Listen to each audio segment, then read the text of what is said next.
En los últimos vídeos venimos hablando sobre el terrible caso de Yumen Long, y por los comentarios noto que muchos de ustedes han demostrado interés en entender algo aún más grande detrás de esta historia.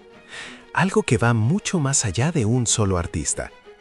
Ustedes quieren entender cómo funciona, de verdad, el sistema del entretenimiento asiático. Y eso es exactamente lo que vamos a hacer hoy. Porque cuando historias como esta aparecen, mucha gente se hace la misma pregunta. ¿Cómo algo así puede ocurrir dentro de una industria tan poderosa?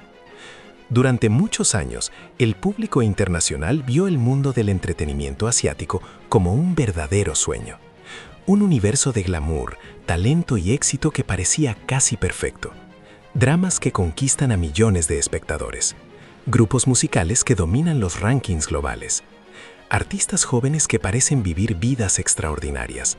Escenarios gigantescos, producciones impecables. Ídolos que, a los ojos del público, parecen haber surgido casi de la nada para conquistar el mundo. Para quien observa desde fuera, todo parece mágico. Un joven desconocido entra a una empresa y algunos años después está protagonizando series o cantando frente a miles de personas.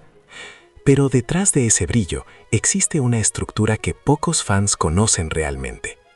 Una estructura extremadamente rígida. Una estructura que, según muchos artistas que ya han pasado por ella, puede transformar los sueños en algo mucho más complicado. Y en algunos casos, en verdaderas prisiones. En los comentarios de este canal, muchos de ustedes han repetido algo muy parecido. Dicen que el sistema parece cruel, que parece podrido, que parece hecho para proteger a las empresas y no a las personas. Y la verdad es que, cuando periodistas e investigadores comenzaron a analizar con más profundidad la industria del entretenimiento en Corea del Sur y en China, muchos llegaron a la misma conclusión. Para entender historias que impactan al público, como varias que ya hemos abordado aquí en el canal, primero es necesario entender el sistema de agencias que domina esta industria. Porque antes de que exista un artista famoso, antes de que exista un drama exitoso, antes de que exista un grupo que llena estadios, existe un contrato.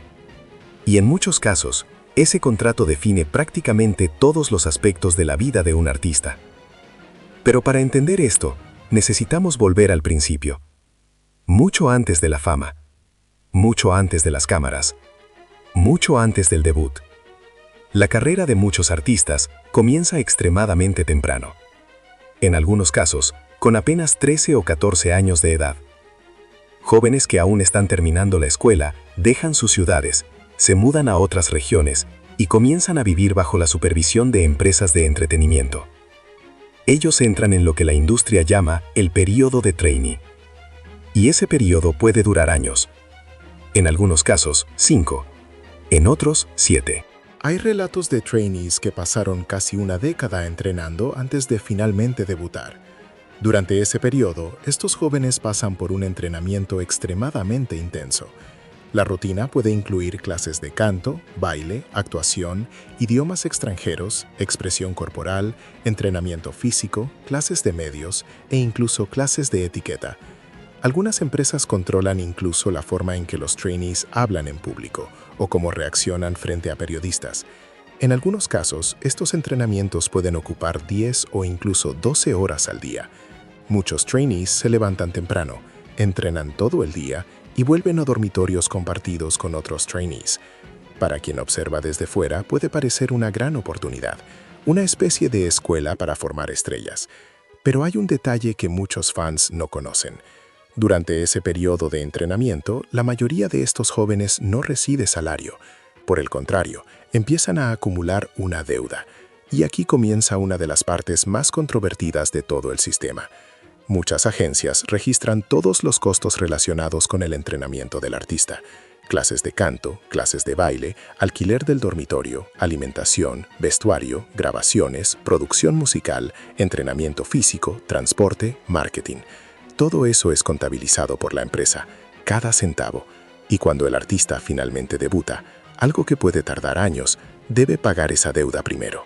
Eso significa que, incluso después de debutar, y comenzar a aparecer en televisión, en conciertos o en comerciales, algunos artistas todavía no están recibiendo dinero. En la práctica, continúan trabajando para pagar la inversión que la empresa dice haber hecho en ellos. En algunos casos, pueden pasar años hasta que la deuda sea considerada saldada. Este modelo financiero pasó a ser conocido dentro de la industria como sistema de recuperación de inversión. Pero muchos artistas comenzaron a usar otro nombre: contratos esclavos. La expresión comenzó a aparecer con fuerza a finales de los años 2000 y rápidamente se convirtió en uno de los términos más polémicos de la industria, porque cuando algunos contratos comenzaron a ser analizados públicamente, muchas personas quedaron impactadas. Algunos de esos contratos tenían una duración extremadamente larga: 10 años, 12 años, en algunos casos incluso 13 años.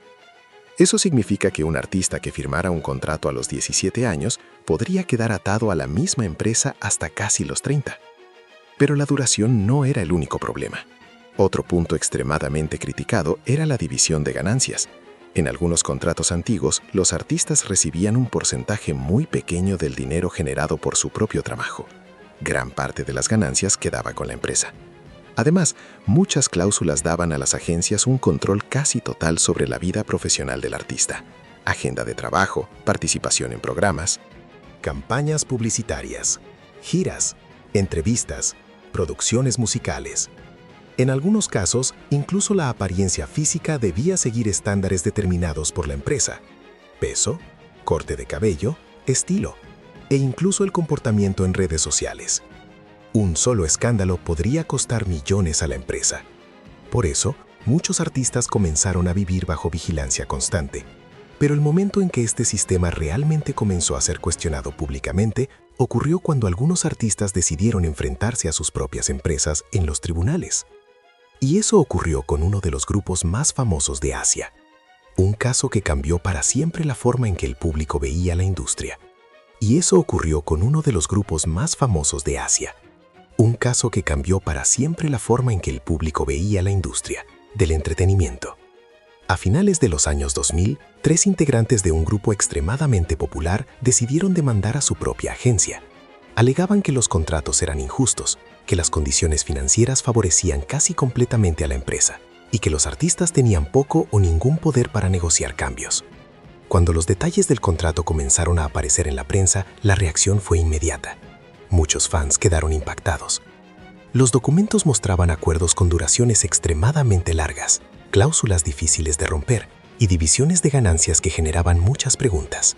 La repercusión fue tan grande que el término contratos esclavos comenzó a aparecer con frecuencia en reportajes y debates públicos. Por primera vez, el gran público estaba discutiendo abiertamente el funcionamiento interno de la industria del entretenimiento. Y el impacto fue tan fuerte que el propio gobierno surcoreano terminó presionando a las empresas para revisar algunos modelos de contrato. Las autoridades comenzaron a analizar cláusulas consideradas abusivas. La duración máxima de algunos contratos fue reducida, y nuevas orientaciones comenzaron a existir para proteger a los artistas más jóvenes. Pero muchos especialistas afirman que esos cambios no eliminaron completamente los problemas. Solo hicieron que el sistema se volviera más sofisticado. Porque incluso con nuevas reglas, la estructura de poder sigue extremadamente concentrada en las manos de las agencias. Otro punto fundamental de este sistema es el control de la imagen pública.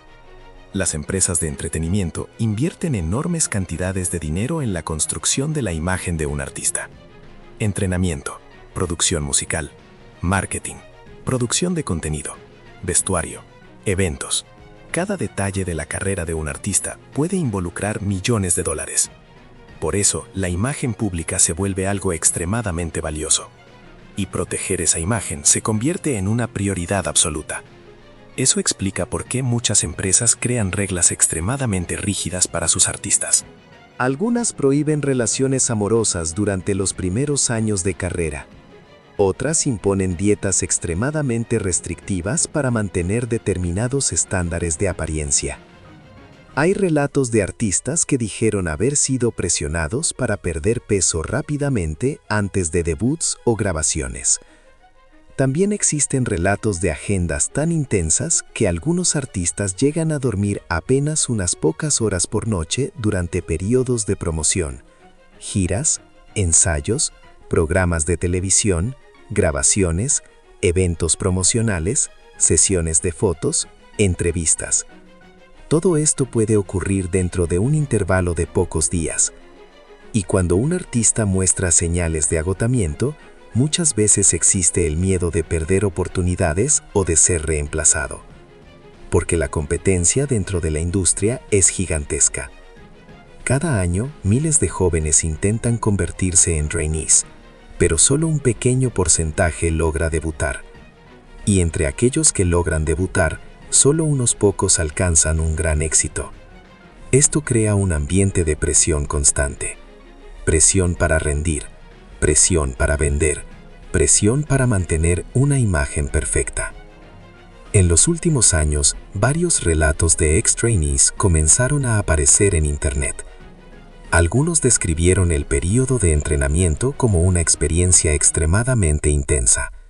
Entrenamientos largos, evaluaciones constantes, competencia directa con otros trainees de la misma empresa.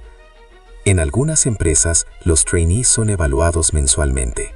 Si el desempeño no es considerado suficiente, simplemente pueden ser despedidos, incluso después de años de entrenamiento. En China, el sistema de agencias también creció rápidamente en las últimas 2 décadas.